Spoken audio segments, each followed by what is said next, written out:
জুম্মার নামাজ পড়ে গিয়েছিলাম খলিলের মাংস বিতানে গরুর মাংস কেনার জন্য, কিন্তু এত বড় লাইন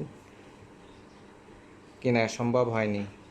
তাই খলিলের দোকান থেকে 2 কেজি খাসির গোস্ত কিনে বাসায় আসলাম। দেখি, আমরা ফ্যামিলি সদস্য সংখ্যা কম, 2 কেজি এনাফ, এই জন্য 2 কেজি কিনলাম। দেখি তাদের মাংসর কোয়ালিটিটা কেমন, বের করো তো।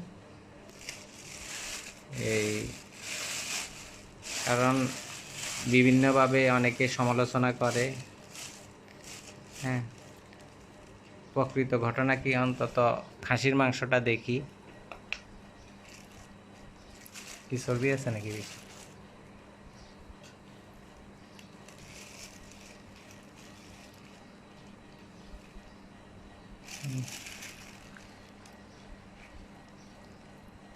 সব তো চর্বি নেই নাকি, এত সাদা সাদা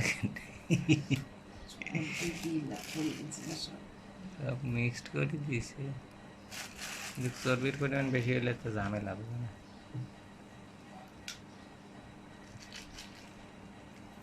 খাসির গোস্ত যেভাবে দিবে গরুর গোস্ত একইভাবে দেওয়ার কথা, সে যে একদম খাঁটি গরুর গোস্ত দিবে এমন না। আবার পাশে 750 টাকা যারা বিক্রি করে তারাও যে একদম ভালো গরুর গোস্ত দিবে তেমন না, 19-20 হতেই পারে। কিন্তু খলিলের স্ট্র্যাটেজিটা হচ্ছে যে অনেক বেশি বিক্রি করে কম লাভ, দিন শেষে লাভের পরিমাণটা বেশি হয় আর সাধারণ মানুষও উপকৃত হয়। আর যারা 750 টাকায় বিক্রি করে তারা হয়তো লাভ বেশি করে, কিন্তু তাদের বিক্রির পরিমাণ কম আর মানুষও তাদের দ্বারা উপকৃত হয় না। এখন দেখি আমাদের এখানে কি অবস্থা, দেখা তো চর্বিগুলো আলাদা করো, মাংস আলাদা করো। হ্যাঁ, না, যেগুলো আছে এগুলা খাসির মাংস একটু চর্বিযুক্ত এই ধরনেরই হয়, কিন্তু আলাদা এটা তো মাংস। শুধু যদি চর্বি থাকে, যেমন এটা না, তো মানে চর্বি খাসির গোস্তর মধ্যে তারা হচ্ছে কি, আমরা তো খাসি জবাই করার পরে চর্বিগুলো আলাদা করে ফেলি, তারা আলাদা করে নাই। যেটা আপনি 1100-1200 টাকা দিয়ে কিনলেও একই অবস্থা হবে, তারা ওই চর্বি সহাই বিক্রি করবে পিস পিস করে। ব্যাপারটা এমন নয় যে চর্বিগুলো ফেলে দিয়ে রেখে মাংসগুলো আলাদা ইয়ে করবে। এখানে কলিজা বা অন্যান্য ইয়া, তারপরে চর্বি, মাংস শুধু শুধু চর্বি আছে, শুধু চর্বি দিছে এরকম কোনো এই পিস আছে? একটু মাংস হইলেও আছে, এই যেমন এই পিসটাতে চর্বি অনেক, হ্যাঁ, চর্বি অনেক। আবার এখানে একটু মাংস আছে, তারপরে এটাতেও সেম একই অবস্থা, চর্বি। ইয়ে, চর্বি বলতে শুধু আলাদা চর্বি হচ্ছে এতটুকু, এখানে এতটুকু, মাংস চর্বি মিক্সড আর কি। তো এটা সবখানেই কিনতে গেলে এই ধরনেরই হয়।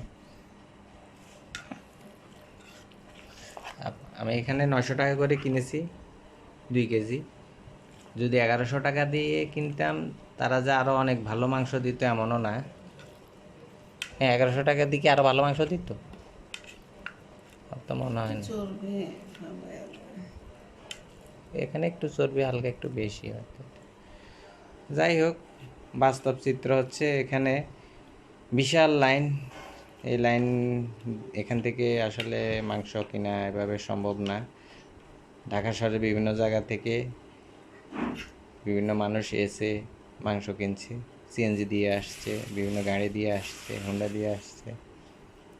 এত বড় লাইন যে আসলে এখানে দাঁড়িয়ে 2-3 ঘন্টা ওয়েট করতে হবে। আর একটা তরমুজও কিনলাম, এটা কি ভালো নেই তরমুজটা, বেলে তরমুজ, হ্যাঁ, পিস হিসাবে কিনছি 350 টাকা। তরমুজটা ভালোই, বেলে, কালারও ভালো, সাইজটাও খারাপ না। হয়তো ক্যামেরায় ভালো বড় দেখাচ্ছে না, কিন্তু এটা কত, 5 কেজি হবে না? 5 কেজির মতো হবে। 5 আর 40, এই তো 70 টাকা কেজি মতো পড়ছে, ভালোই। ওকে, হ্যাঁ।